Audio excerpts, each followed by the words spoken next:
지난 시간에 소개해드린 기적의 마스터키 기도 이금자 사모님의 남편 되시는 성복교회 이태희 목사님의 기적의 순간들을 통해서 또 새로운 기적을 맛보세요. 성남시에서 연합집회가 있었다. 황 집사라는 분이 식사 대접을 하고 싶다고 하여 다른 목사님들과 가보니 갈빗집을 운영해 대접을 잘 받았는데 그 남편이 아직 교회를 다니지 않는다고 했다. 그런데 사실은 성남 집회를 오기 전 우리 교회 집사님이 내게 말했다. 목사님, 우리 교회 건축 허가가 나왔습니다. 그런데 허가서를 찾으려면 세금 등등 해서 300만 원이 필요한데 지금 100만 원밖에 없습니다. 해서 나는 무거운 마음을 가지고 집회에 임했다. 그런데 식사 대접을 잘 받고 떠나려고 할 때 황 집사가 말했다. 목사님, 200만 원 헌금 드리니 받으세요. 이혼 위자료 계약금입니다. 황 집사는 카운터에 앉아있는 남자를 가리키며 말했다. 저 사람이 제 남편인데 예비역 장군입니다. 제가 예수 믿는 것을 그렇게 핍박합니다. 너 예수를 택할 거야? 남편을 택할 거야? 예수를 택한다면 이혼하자고 말해서 저는 하나님을 체험한 신앙이 있기 때문에 굴하지 않고 예수님을 택했습니다. 그래서 이혼 위자료로 3천만 원을 받기로 했는데 그 계약금으로 우선 300만 원을 받아서 100만 원은 저희 집 앞에 어려운 개척교회에 헌금했고 이번 집회에 이태희 목사님을 통해 큰 은혜를 받아서 200만 원은 목사님께 드려야겠다고 마음을 먹었으니 필요한 곳에 유용하게 쓰세요. 그 말을 듣는 순간 우리 교회에 꼭 필요한 액수와 맞아떨어지는 것에 놀라 하나님의 은혜에 감사했다. 당시 200만 원은 큰 돈이라 우리 교회 입당 예배를 드릴 때 감사패를 주려고 불렀더니 황 집사가 말했다. 목사님이 가시고 나서 제가 남편에게 나머지 잔금 2,700만 원을 달라고 했더니 남편이 말하기를 우리 이혼하지 말자, 나 교회 나갈게 하는 게 아니겠어요? 이혼 사건을 통해 황 집사는 주님을 향한 신앙을 다시 점검할 수 있었고 남편도 주님 앞에 돌아오게 되는 계기가 되었으니 얼마나 감사한 일인가.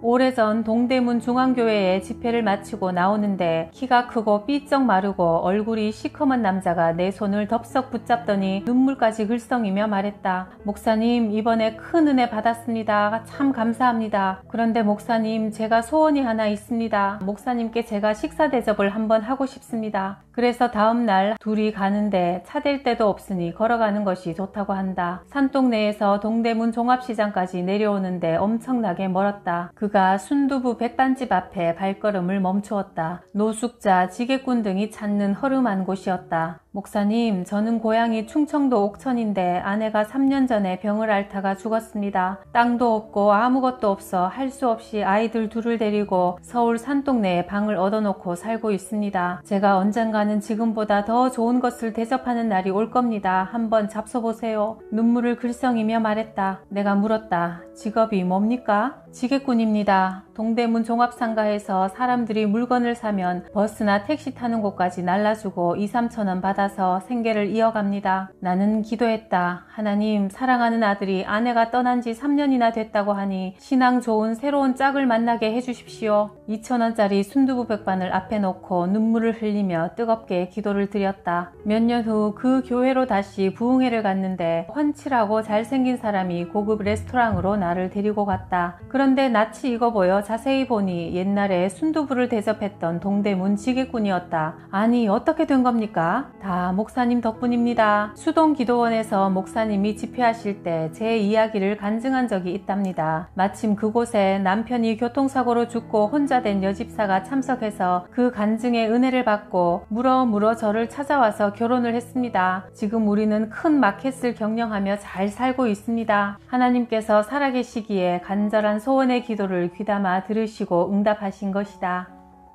내가 처음 목회했을 때 종로 2가 YMCA 건물 뒤편에 상아탑 학원이 있었다. 그런데 원장이 식도와 장에 암이 발생했다. 병원에서 수술했으나 암이 덕지덕지 달려있어 손을 대지 못하고 그냥 꿰매놓았다. 학원 수강생이 15,000명 정도 되니 한 달에 건물 하나를 지을 수 있는 돈을 버는 큰 부자였다. 당대의 능력 있는 목사님들을 다 불러다가 기도를 받기 시작했다. 나도 오라고 하여 만나니 목사님, 나 좀 살려주세요. 살려만 주시면 내 재산 몽땅 다 바쳐서 하나님 일을 하고 목사님 예배당도 하나 지어드리겠습니다. 나는 이런 기회가 내 평생 다시 올 수 있을까 생각하며 그 환자 앞에 앉아 손을 얹고 간절히 기도를 시작했다. 죽은 자를 살리시는 하나님이여, 이분을 살려주시면 예배당이 지어집니다. 벌떡 일어나 그 소리만 200번 정도 했을까? 환자가 파자마 차림으로 화장실로 뛰어가더니 몇 분 후 화장실 안에서 비명소리가 들렸다. 그의 부인 서집사와 장모, 나 셋이 화장실로 뛰어들어가 보니 굵은 포도알 같은 수십 개 덩어리들이 피와 함께 쏟아져 있었다. 내장에 붙어있던 암 덩어리가 쏟아진 모양이었다. 뼈만 앙상했던 사람이 몸무게도 82kg까지 회복하게 되었다. 그런데 죽음에서 살려주면 전 재산을 바치겠다던 사람이 막상 병이 낫자 약속을 지키지 않았다. 아니, 하나님 앞에 바친다고 약속하고서 왜 안 바치는 겁니까? 내가 지금 바치면 한 번으로 끝나지만 앞으로 두고두고 더 벌어서 바치면 10번은 바칩니다. 10번을 크게 바치려고 한 번을 안 바치고 있는 겁니다.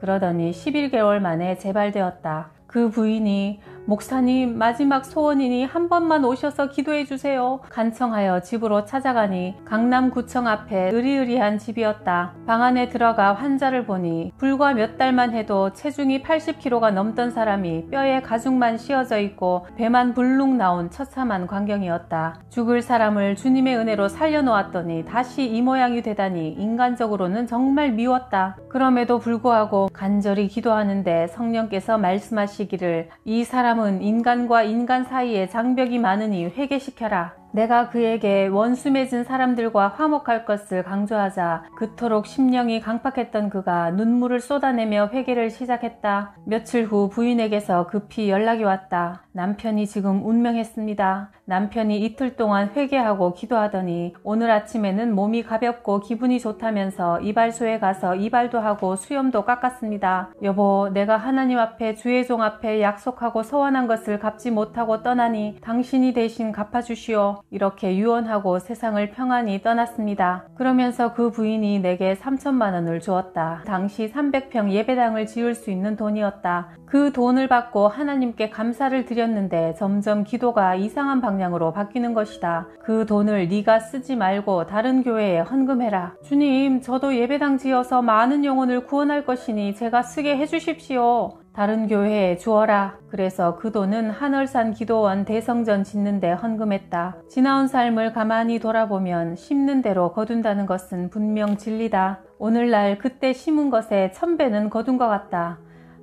부산의 모 기도원 개원 집회에 갔더니 어느 여전도사가 상담을 요청했다. 우리 교회가 개척한 지 8년이 지났지만 예배당 지을 땅 한 평을 사지 못해 하나님께 간절히 기도를 드리는데 네가 먼저 희생의 제물이 되라는 감동을 주셨습니다. 그래서 아무 대책 없이 1000만 원을 작정했어요. 어느 회사 사장이 신장이 상해서 죽어가는데 저하고 혈액형이 똑같아서 그분에게 신장을 하나 떼주고 1000만 원을 받기로 했습니다. 이제 수술 날짜가 얼마 남지 않았어요. 그 사람도 살고 저도 살고 예배당도 지어질 수 있도록 목사님이 축복 기도를 해주세요. 그 절박한 사연과 대단한 믿음 앞에 나는 간절히 기도했다. 하나님, 사랑하는 딸이 하나님께 신장을 떼어 바친다고 합니다. 불쌍히 여기셔서 몸에 칼을 대지 않고도 예배당이 지어질 수 있도록 기적을 보여주세요. 그리고 4개월 후 편지 한 통을 받게 되었다. 눈물로 얼룩진 장문의 편지였다. 저를 축복해 주신 목사님 감사합니다. 제가 사장을 찾아가서 신장을 떼주는 것은 내가 잘 먹고 살려는 것이 아니라 하나님의 성전을 지으려는 것입니다. 사장님, 천국과 지옥이 있으니 예수 믿으세요. 전도했더니 그 사장이 나를 보고 예수님을 영접하여 매일 가서 안수기도를 해주고 성경을 가르쳤습니다. 그 뒤 전도사가 신장을 이식하기 위해 필요한 검사를 하게 되었는데 의사가 고개를 갸우뚱하며 말했다.